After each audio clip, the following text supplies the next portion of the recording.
Happy Tuesday, I'm Isaac Sines, and I thank you for tuning in to another edition of the Pro Football Chase Podcast. In today's episode, NFL defensive tackle Jerel Worthy and I recap wildcard weekend and preview the divisional round of the playoffs. We also break down all the recent head coach hirings.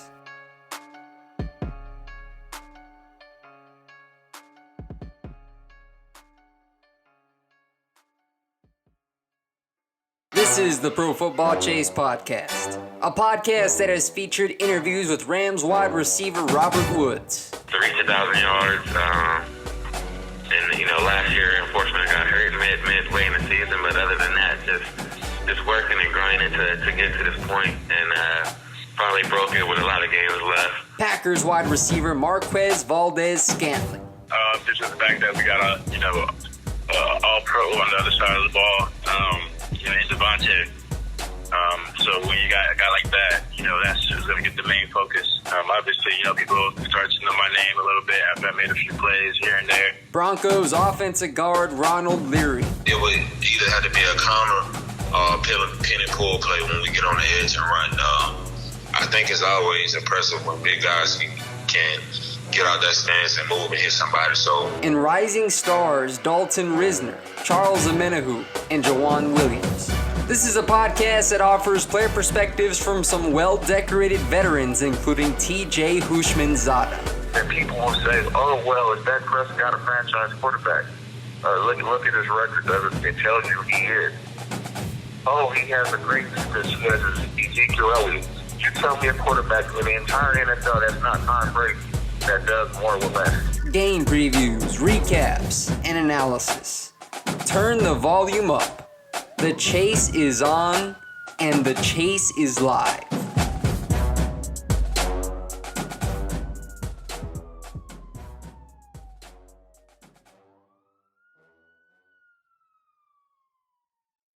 Good afternoon, everybody. Welcome into the Pro Football Chase Podcast. It's Isaac Sines with you. My co-host, NFL defensive tackle Jerel Worthy on the other line. We're ready to talk about some playoff football as we move to the divisional round starting on Saturday and into Sunday. But first things first, my brother Jerel, how you doing today? Man, I'm doing excellent, man. I'm so excited for this week of games coming up. It's a lot of different storylines, a lot of moving pieces going around in the NFL, man, so I'm ready to dive right in.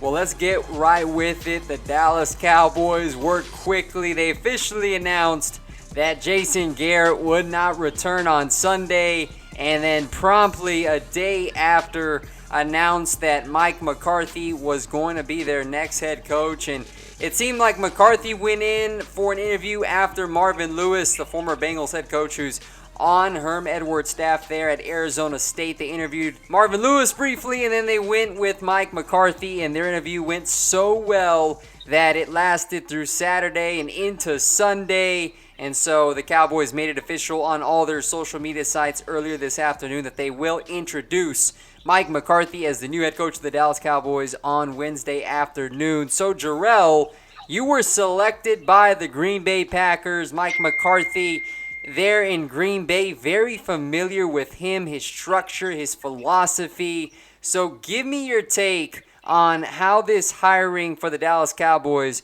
will shape up. I personally think it's an excellent hire for the Dallas Cowboys on a few reasons.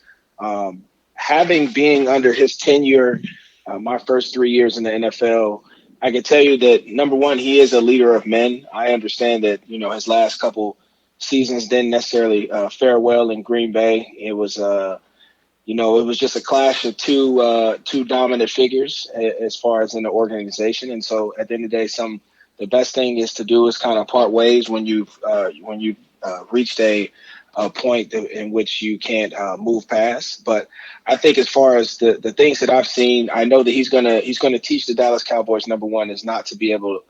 He's going to teach them not to be able to beat themselves.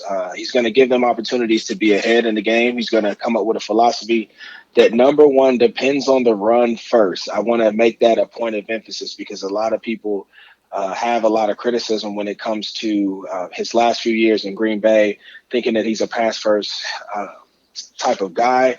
When you have the two-time MVP and arguably one of the best quarterbacks in the game as we've seen it before in situations like in New Orleans with Drew Brees. We've seen it in situations in New England with Tom Brady. When you get into situations where you cannot run the football, you have to throw the ball 45, 50 times a game. And I think when the Packers had their the most success that they had as far as going deep into the playoffs and even winning a Super Bowl, they had the running game moving. They had Ryan Grant back there during their Super Bowl run, Eddie Lacy doing his Pro Bowl run, James Stark.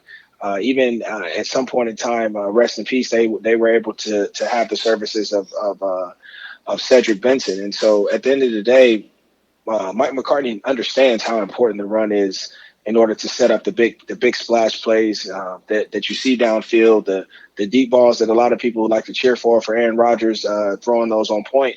It's predicated off the run, having great play action pass and having giving the illusion in which you're going to run on odd plays, and at the end of the day, it gave them an opportunity to be successful. And I think Mike McCartney is going to be able to do the same things with Dak Prescott if Jerry Jones wants him to return, and giving the ball to Zeke a lot.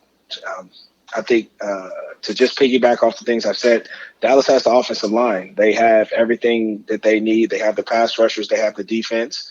Hiring Mike Nolan as their defensive coordinator with all this type of success that he had in New Orleans and the growth and development of Demario Davis. I mean, he was already a great player before he got there, but the elevation in his play during Mike Nolan's tenure there, it just speaks volume to the impact that he's going to be able to have. And he comes into a group of young, talented linebackers already, ready to continue to make their splash on the game. And so I think at the end of the day, man, the right pieces are falling into place for the Dallas Cowboys. I saw something really interesting because they did a behind-the-scenes look at Mike McCarthy and what he was doing during this 2019 season that he was off as a head coach. And he watched a lot of film, and I think Tom Pelissero of NFL Network did this special with him. And Mike McCarthy said that he had actually watched a lot of tape on Dak Prescott, and he recognized his strengths, as a passer, not only in the pocket but outside the pocket, and identified some plays that would suit Prescott very well. And obviously very intrigued by Dak Prescott, assuming that he does return as he's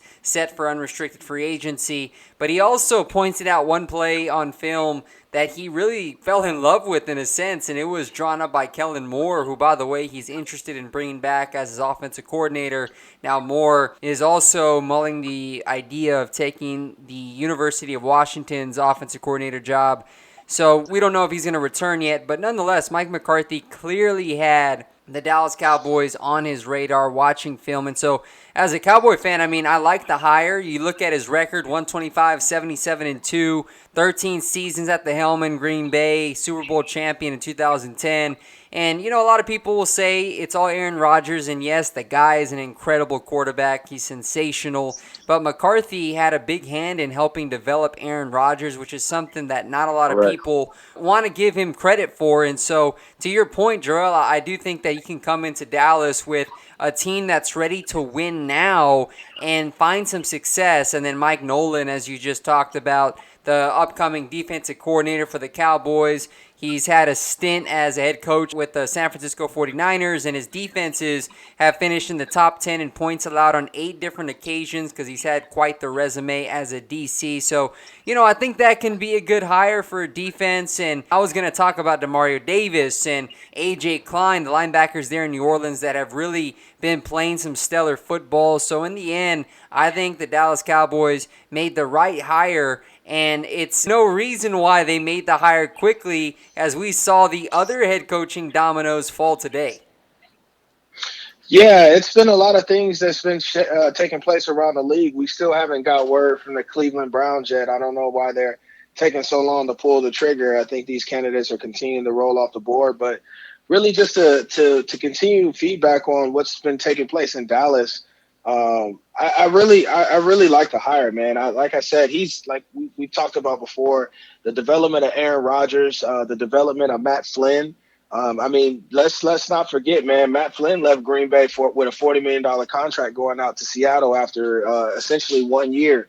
I've been in places where we had to play without Aaron Rodgers for 7 weeks with the collarbone, and we had to go through a shuffle of quarterbacks, and Aaron Rodgers coming back for the last game against the Chicago Bears on the road, and we were able to take that game and move into the wild card of the playoffs. And so at the end of the day, man, he has everything that he needs in Dallas for them to be successful. I think at the end of the day, he is going to rely on the run because they have the offensive line and the running back. You would be very foolish to refuse to give Zeke the football 25 to 30 times a game like they're doing with Derrick Henry out in Tennessee. I think you would be foolish. And so with everything being said, man, I'm excited to see if McCartney can put a quality staff together and continue his success, man. And just to touch in on Kellen Moore, it's just a testament to what his peers and teammates think about him if they want to retain him as the offensive coordinator, man. I think that's a heck of an honor, and I don't necessarily know if I would consider the college ranks when at 31 years old I have an opportunity to essentially be a head coach one day. Yeah, and Kellen Moore, under his direction, the Dallas Cowboys, I mean, they finished top the charts in all categories on offense. They were number 1 in total offense, 2nd in passing, 5 in rushing, and so they did find some success with Kellen Moore, young offensive mind, and as you just talked about, Jerel, I mean, he is a candidate that a lot of people believe can move up the ranks quickly, but nonetheless, I love the hire of Mike McCarthy. I think he's going to bring something that the Cowboys have lacked for so long, which is the discipline internally. Mike McCarthy is going to have his players ready on Sunday to play a game, which is something that we often saw under Garrett. The Cowboys came out and looked like they were still sleepwalking. Yeah, one thing about Coach McCartney and his philosophy is you practice how you play. So we didn't really necessarily go through a ton of conditioning. Our conditioning was how fast we got in and out our drills, how fast we competed against one another. Our practices were very up-tempo. They were high energy. It was a big competition. I mean, competing against Aaron Rodgers every day, playing next to Clay Matthews, BJ Raji, things got heated, and so at the end of the day, we had the success that we had just based off the high level of competition, man. And when you look at this Dallas Cowboys and the overall roster that they have, I think that they have to improve their secondary this year, maybe through the draft or free agency. They have to give the front seven more support, man, to be able to play free and do what they do. And they have to improve on the interior of their defensive line. If they can improve the defensive tackle play, not necessarily the defensive end play, but if they can add depth in both of those positions, the safety corner and interior defensive line, I mean, the Dallas Cowboys are fit to make a push at the playoffs. They're fit to compete against the Philadelphia Eagles in this playoff, and as far as this division is concerned. And Coach McCartney is going to teach these guys how to not beat themselves, how to not make bonehead plays coming down the stretch, pass interference calls, holding penalties.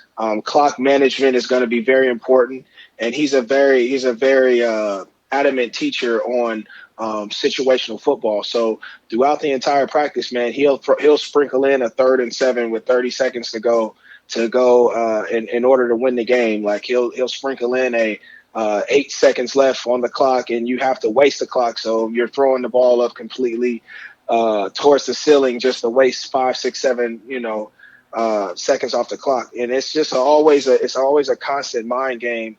When you're in the organization with Mike McCartney at the helm. He's constantly teaching you how to be a smarter and more exquisite football player.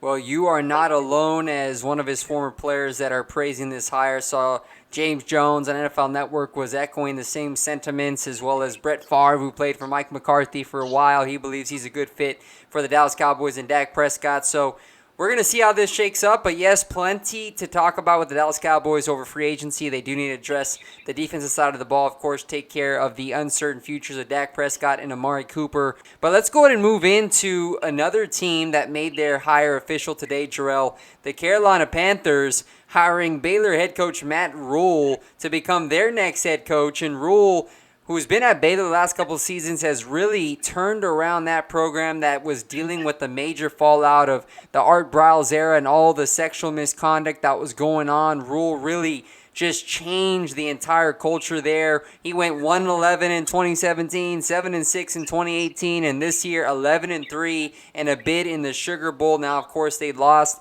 to Georgia, but nonetheless, this guy has been on the NFL radar for the last couple of off seasons, interviewed for a job with the Jets and nearly got that last year as well. But Jerel, the contract that Matt Rule got from the Carolina Panthers, 7-year deal worth $60 million that with incentives could be worth up to $70 million. So Jerel, your thoughts on them hiring a college head coach and giving him that much money?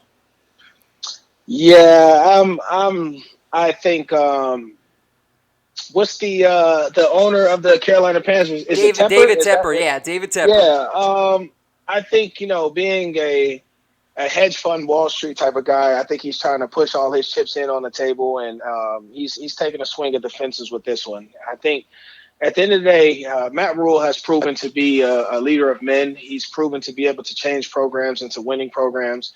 But these are kids we're talking about. These are young adults. These aren't guys that are making, the same exact amount of money that you are. These are guys that he's going to walk into a locker room with guys that have similar contracts to what he's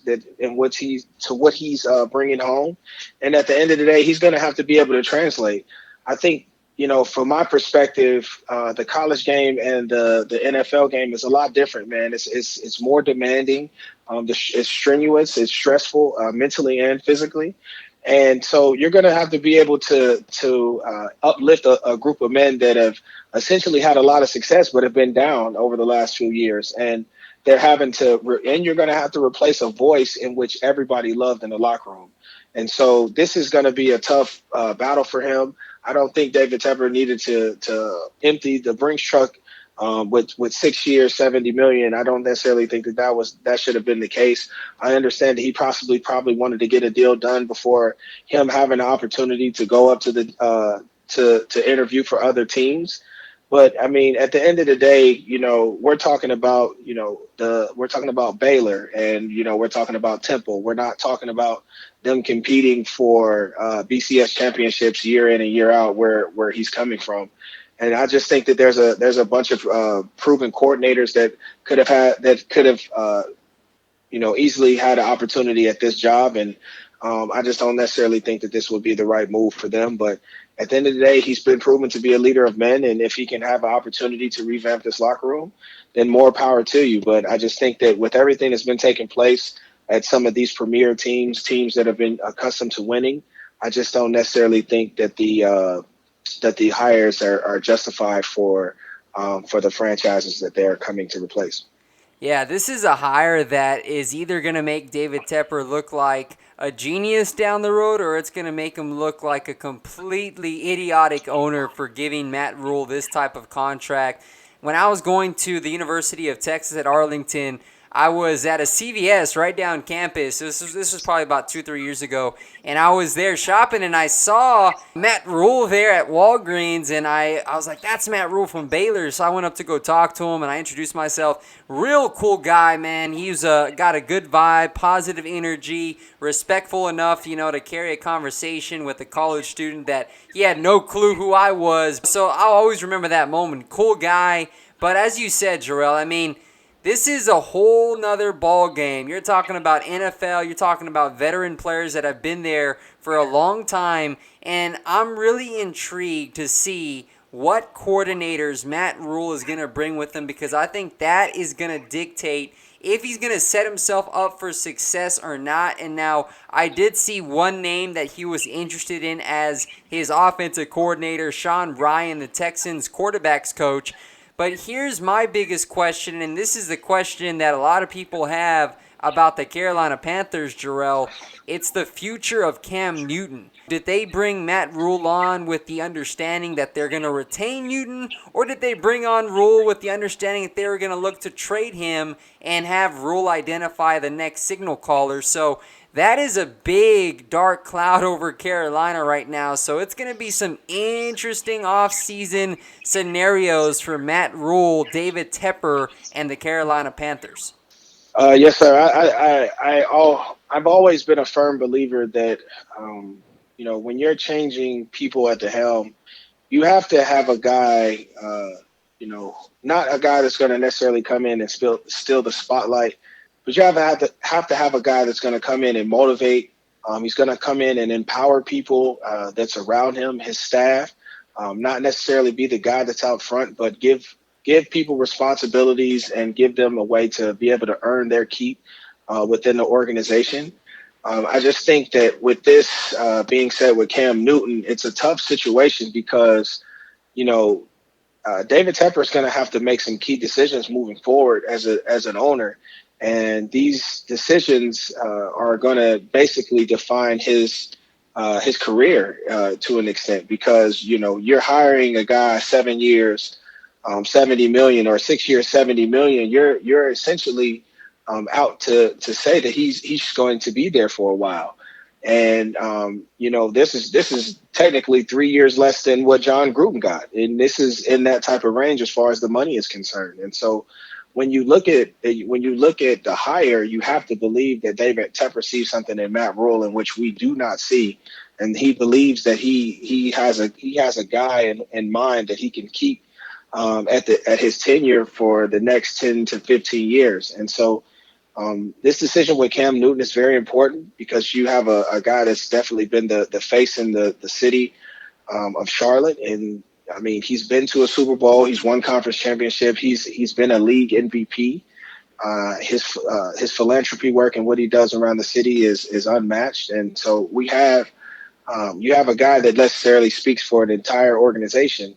And it's going to be tough to part ways with a guy like that, especially a guy that's not in his 40s yet and still has a lot of football left to play.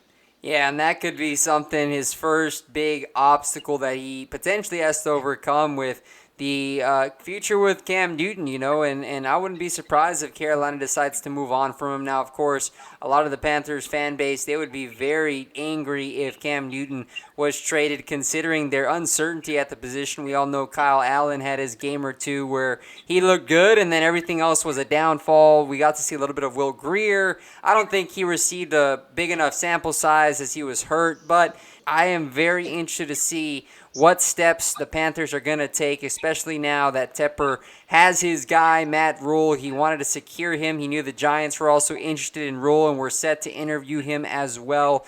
But let's go to the final hiring of today, at least, the New York Giants. This one was a bit of a surprise because they hired Patriots special teams coordinator Joe Judge as their next head coach. He's 38 years old. He was the youngest of 7 known candidates that the Giants had been talking to. He's been mentored by Nick Saban and Belichick. The word on the street about him is that he's considered a no-nonsense guy who isn't afraid to ruffle feathers with players if necessary. And the Giants, too, under Dave Gettleman, they're looking to make a big-time hire, understanding that they have not done a whole lot of winning. They're an NFL worst 12-36 since the start of the 2017 season. So, Jerel, I'm not sure if you're familiar with Joe Judge at all, but nonetheless, what's your take on this hire? Well, I'm essentially unfamiliar with Joe Judge, but I can tell you that special teams coordinators have always had an eye for being able to motivate the group because essentially you're crossing paths with offense and defensive players, and essentially you have to get them to buy in to your program because everybody doesn't like to play special teams, contrary to what you hear, but people understand that it is a job and it's a necessity that helps benefit the team. And so you have to have certain qualities and to be able to motivate guys to respond. And, And so I'm unfamiliar with Joe Judge and necessarily his track record.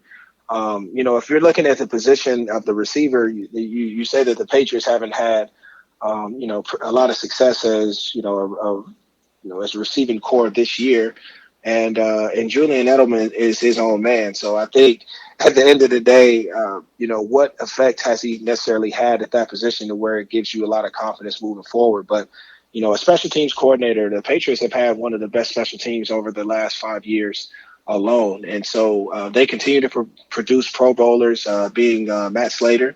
And I definitely tip my hat to guys that can be able to affect the game each and every year like they do. And so I'm interested to see what he can do under the watch of David Gettleman, just because of the simple fact that coming from a Belichick program, the necessities in order to win. And so I think it's been tough for a lot of coordinators that have taken the step outside of New England. But I think for a guy that's been able to flow back and forth between different types of players, being a special teams coordinator, I mean, there's a chance that he has an opportunity to really impact this team. And with them being so youthful, I think at this point in time now, there's going to be a lot of guys that buy in.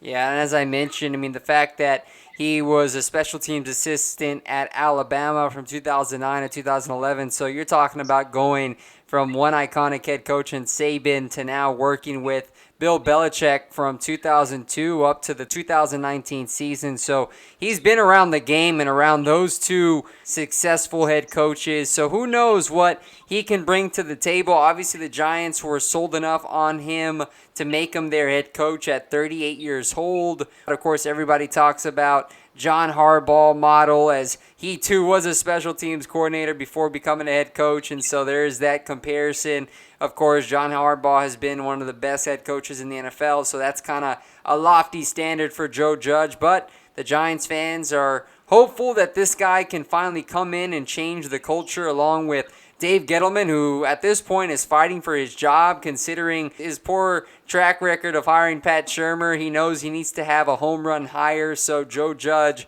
is the guy in the Big Apple. But as you talked about, Jerel, the Browns, on the other hand, they're the only team that have not hired a head coach. They're going to interview Jim Schwartz, the Eagles DC, tomorrow, Kevin Stefanski, the Vikings OC, on Thursday, and Patriots offensive coordinator Josh McDaniels on Friday. They've already interviewed Eric Bieniemy, Brian DeBall, Greg Roman, and 49ers DC Robert Saleh. So according to Adam Schefter, the Browns hope to make a hire by Saturday. Of those candidates, real quickly, Jerel, which of those do you think would be the best fit for Cleveland? I personally like the Eric. How do you say his last name? Bieniemy. Bieniemy. Yeah, Bieniemy. I just don't ever want to mispronunciate someone's name. Man. I gotcha.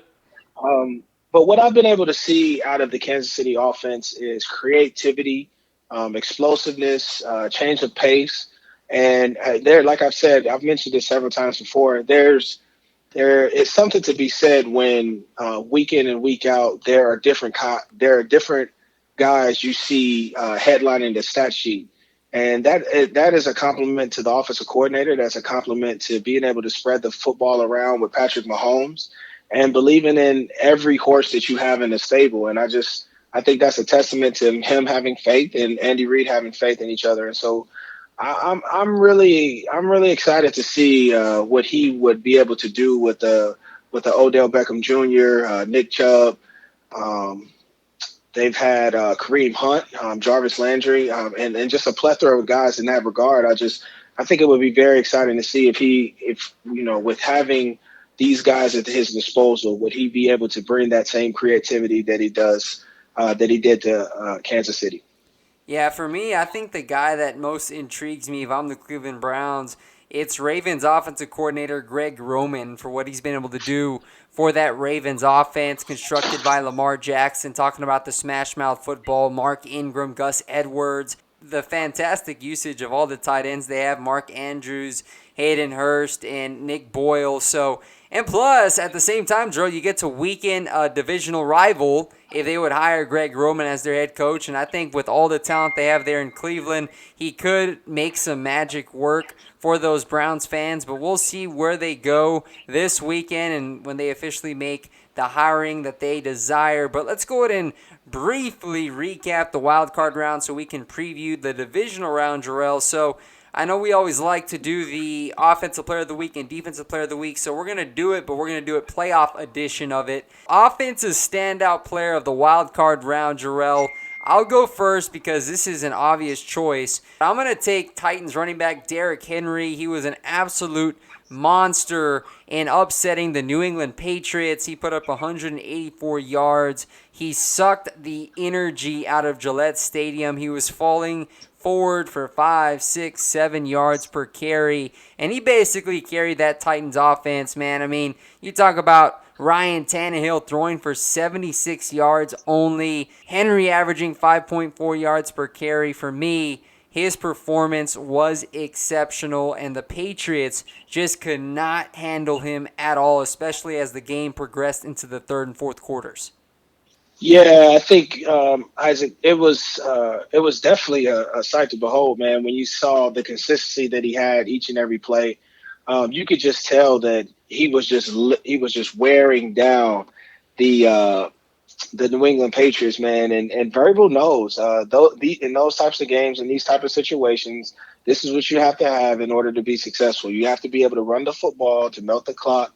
You have to be able to coach well, which he was able to do against the New England Patriots and the situation that he had as well. But I think if I'm going to go with an offensive player of the week, my offensive player of the week is going to be Deshaun Watson and what he was able to do against the Buffalo Bills. When you look at how the game was going and you saw the comeback and you saw the rise and the enthusiasm that the Texans players showed, J.J. Watt getting a sack, Whitney Merciless coming around, getting a sack, getting a big hit.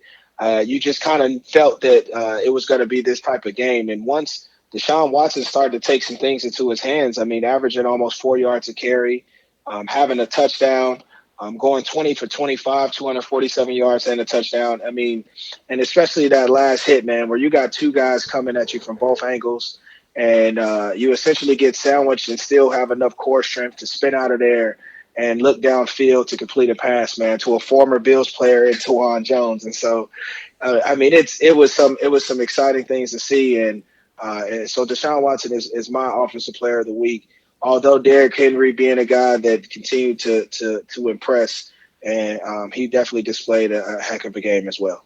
Yeah, Deshaun Watson is a good pick as well. And, you know, the Texans were down at the half. They were blanked again, and everybody started saying, here we go again, typical Texans, getting blown out in the wild card round on their home turf. But he flipped a switch on in the second half, and he did it without Will Fuller again, who's one of his biggest down-the-field threats. And, yeah, that play was incredible, what he was able to evade those defenders, get it off to Tawan Jones, and he showed some resiliency. And, again, it's in his DNA. We saw him do that at Clemson and when he won the national title against Alabama. So Deshaun Watson, he had a phenomenal performance, especially down the stretch. But let's go ahead and talk about the defensive side of the ball, Jerel. Let's talk about our standout player of the wild card round.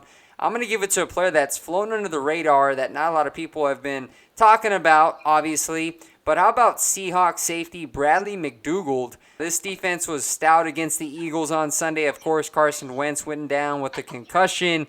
But nonetheless, Seattle, you got to give them credit. They limited the Eagles to 282 total yards of offense, and they came away with 7 sacks. McDougald was one of those sacks, accounted for that, but he finished the game with 11 tackles, 8 solo, 1 sack, 2.5 tackles for loss, and 1 quarterback hit.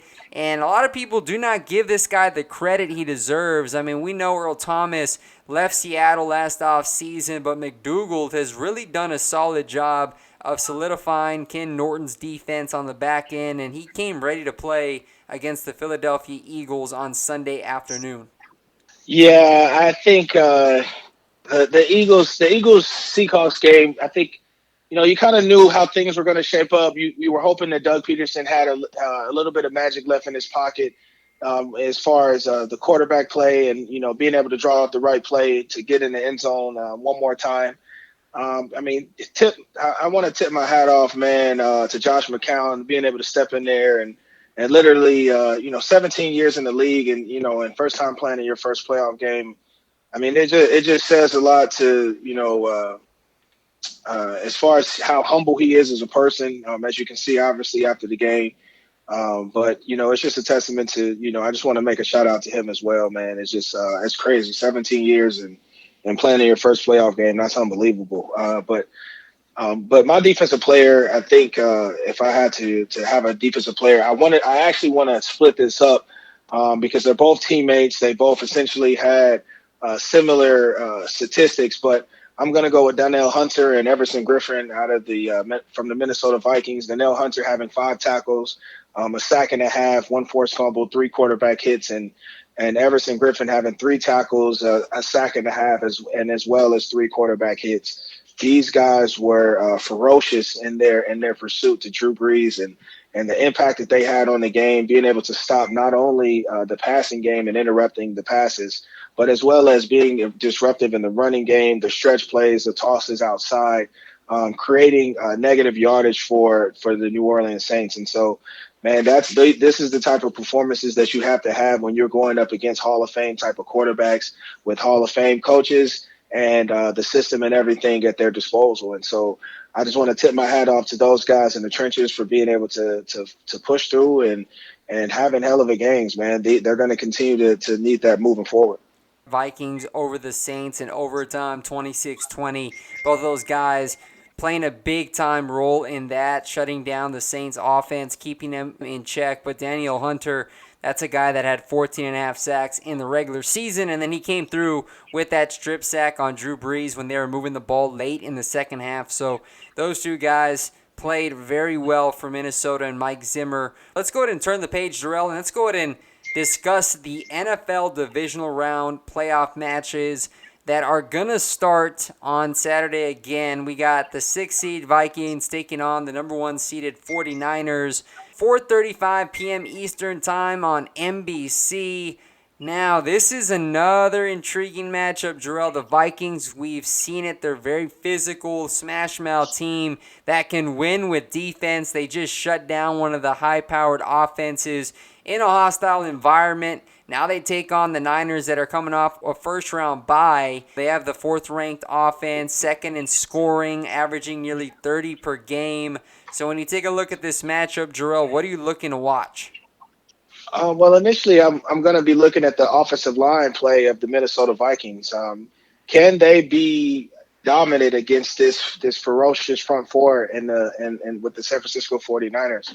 I'm looking to see if they can have an impact with Kyle Rudolph, if he can have a similar impact that he had against New Orleans, as far as the play action pass, the downfield throws, the moving the chains, setting up Dalvin Cook to be able to convert on those 3rd and shorts, and having an opportunity to put Kirk Cousins in some good and comfortable situations. We know that when you're going up against a ferocious defensive line and you have a secondary that's able to cover, I think Quan Alexander is going to be activated this week. Their 49ers are adding in a Pro Bowl linebacker to an already stout defense.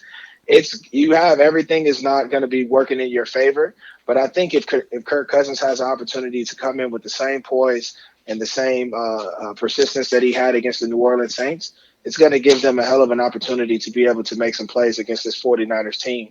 And Everson Griffin and Danielle Hunter have to be able to repeat the same style of play in order for this team to be successful. And I'm going to be looking for Linval Joseph to be able to come and make some impact as well, because they need the big fella up front as well. It's going to be an entertaining watch with Joe Staley and Mike McGlinchey going up against Griffin and Danielle Hunter. That's good on good right there. And so, Kyle Shanahan's going to be ready with his play calls, getting the ball out of Jimmy Garoppolo's hands quickly, whether it's out in the flats with the bevy of running backs they use. Talk about Tevin Coleman, Raheem Mostert, Matt Breida. When it comes to picking this game, I am very tempted to go with the Vikings because I really like what I saw. And Kirk Cousins, man, how about that? Breaking the streak of not winning the big-time games. He comes through in the clutch for the Vikings, made some big throws in the fourth quarter, including that big bomb to Adam Thielen, and then the game winner to Kyle Rudolph, the 50-50 jump ball in the corner of the end zone. I think they have some momentum with them. However, I'm going to take the Niners to win. They're well rested. You mentioned Quan Alexander, which is going to be huge to get him back on the field. And I'm just talking about that front seven of DeForest Buckner, Eric Armstead, and you're looking at what Fred Warner has been able to do alongside that linebacking core, Richard Sherman, an all-pro type of year. So I'm going to take the Niners to win a very tight game, 27-23. I think this one comes down to the wire, but the difference is San Francisco's defense, and I think playing on their home field is going to give them that slight edge. Man, I'm actually going to oppose you at this point. I think when you get a big win against a team like New Orleans, you get a team that off your back that you guys have been going at it over the last couple seasons, and you put them behind you. You solely can focus now on your type of football and your brand of football. I think they have the belief that they have an opportunity to win a big game. I don't necessarily think that being out west in Santa Clara is going to be as loud as being in a dome in New Orleans. And so I think they're going to have some success, man. I'm personally going to take the Vikings in the same exact scoreline as you, just because of the simple fact that I believe that Xavier Rhodes is going to come back and have a much better game against the 49ers as opposed to the New Orleans Saints. I think that the route combinations and the scheme and the multitude of guys moving around all over the place gave him a lot of fits and a lot of trouble, man, especially with those speedier guys in the slot. And so I think that he'll have a little bit better matchup in favor in going up against Deebo Samuel, much bigger receiver. Even though he's fast and physical, he kind of fits into the frame and the scheme of what Xavier Rhodes wants to do. And so I think he's going to bounce back and have a much better game. And I'm looking for Harrison Smith to have some type of impact in the deep end. So I'm personally going to take the Vikings, man, 27-24 as an upset on the road, man. All right, so Jerel rolling with the underdog. He's believing in the Vikings. I'm taking the Niners. Let's go ahead and talk about the second matchup on Saturday. This is going to be the night game, 6 seed Titans taking on the number 1 seeded Ravens. Now, this is going to be a bloodbath, Jerel. These are two teams that they specialize in smash-mouth football. You have Mike Vrabel's team coming in, Dean Pease, that defense playing at an all-time high, basically shut down the Patriots. And then the Ravens, who we've seen it all season long under Don Wink Martindale, who was considered for the Giants head coaching job, and he looks like he's going to stay in Baltimore. But he has put out an angry unit led by Brandon Williams up front, Earl Thomas solidifying the back end, Marlon Humphrey and Marcus Peters. I am looking forward to seeing the battle in the trenches, Tennessee's offensive line, go up against Baltimore's D-line, who have been very stingy against the run. And we all know that Derrick Henry is their bread and butter. So if Baltimore can really limit Derrick Henry, which is going to be a tall task, the Ravens have a good shot at winning this game. So what are you looking at in terms of the Titans and the Ravens?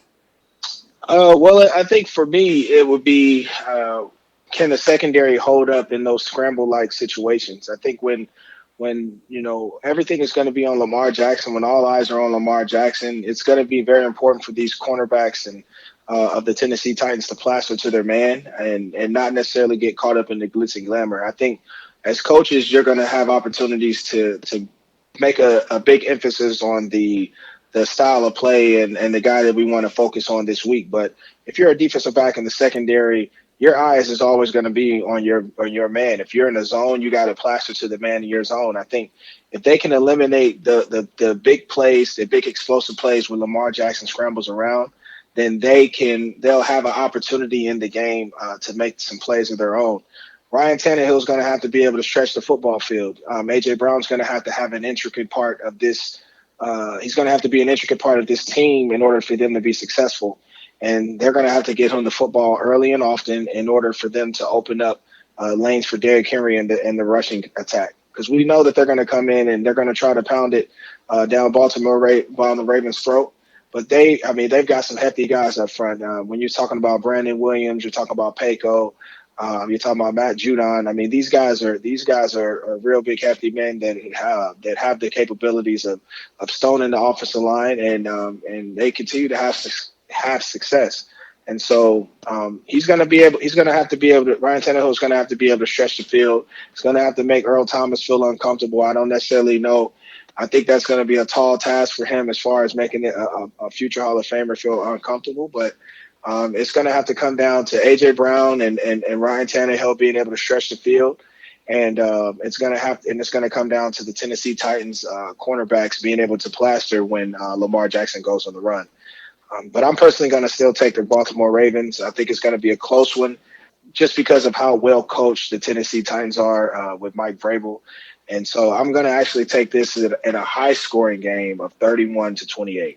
I'm also going to take the Ravens to win this game. I think in the end, Lamar Jackson and that offense, I know Mark Ingram, his status is up in the air. He felt some tightness, so he was held out of today's practice. But nonetheless, if say he's limited, they still have Gus Edwards and Justice Hill who can go in there and run with some explosiveness behind Baltimore's efficient offensive line. But I think this game is going to be relatively low scoring in my eyes, and I can see it being within one score possession in the third, but in the fourth, the Ravens will open it up a little bit. So I have Baltimore taking it 26-16 over the Titans. I don't think there's enough offense generated from Ryan Tannehill, which is going to need to be the case if the Titans want any chance. So it should be a good game, smash mouth, a lot of big-time hits coming from two physical teams. We'll see how that one unfolds, but we're both going with the Ravens. Let's talk about game number 3 of 4. This is on Sunday, 4-seed Texans taking on the 2-seed Chiefs.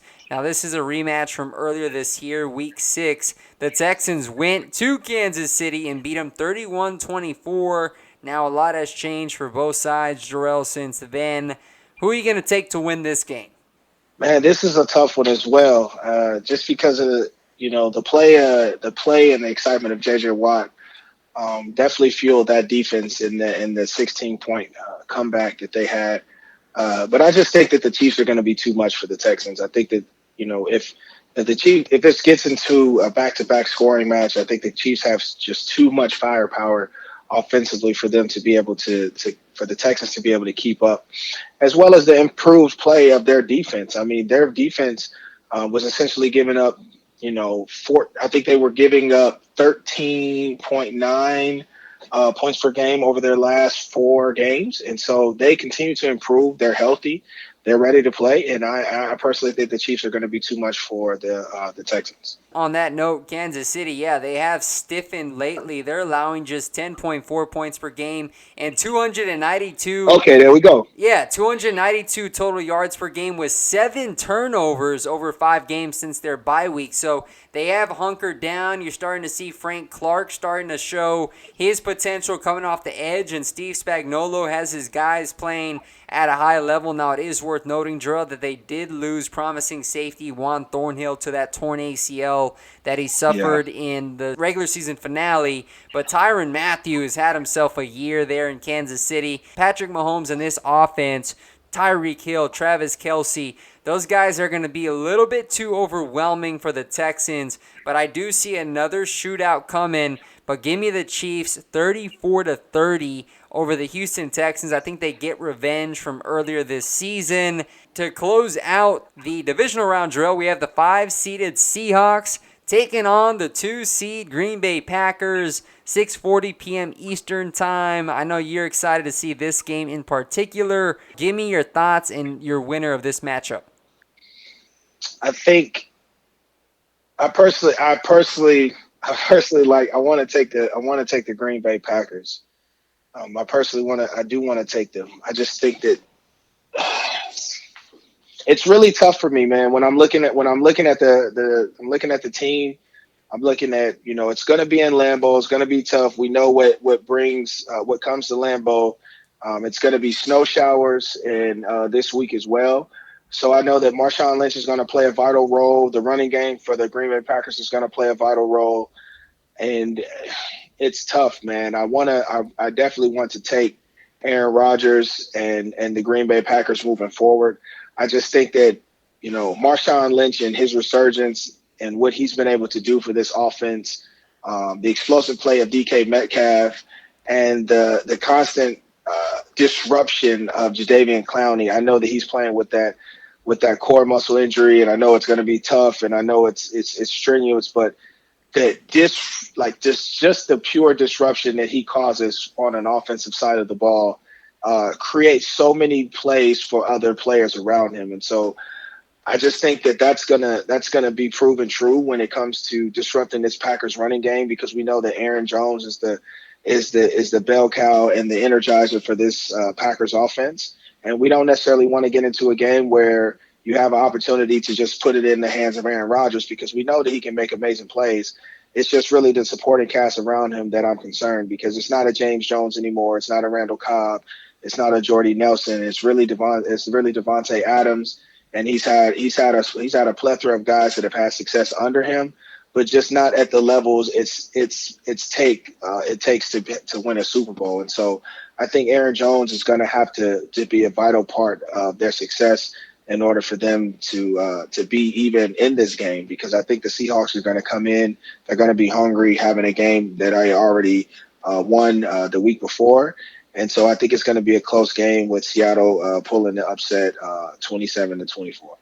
Wow, yeah, that's a tight game, and I've also been on the fence about who to take in this game. But, Jerel, I'm going to take your Packers to win this game. I understand that the Seahawks, they're coming in with that stifling front seven led by Jadeveon Clowney. You look at Bobby Wagner, the success he's had, and Quandre Diggs, which was a fantastic acquisition for Pete Carroll, Ken Norton on that defensive side. But I really believe, Jerel, that Aaron Jones is going to be the story for Green Bay on Sunday. He has already emerged as a breakout star in Green Bay's offense. He rushed for over 1,000 yards, 16 rushing touchdowns. And then you look at Devontae Adams, and if you were watching the Eagles game, Josh McCown was picking them apart at times down the stretch. I was sitting there thinking, man, if they're having a hard time stopping Josh McCown in this Eagles offense that was playing with, practice squad players, I said they're going to have their work cut out for them going up against Aaron Rodgers in Green Bay. I just checked the forecast. It's going to be in the 20s on Sunday evening. So I do think that Green Bay is going to come out with the Smith brothers are also going to be a pivotal part coming off the edge, pressuring Russell Wilson, keeping him in the pocket, and I think they're going to get to him a couple of times, and they're going to get him in altering situations that are going to give the Packers good field position. So give me the Packers to win 23-17 over the Seattle Seahawks.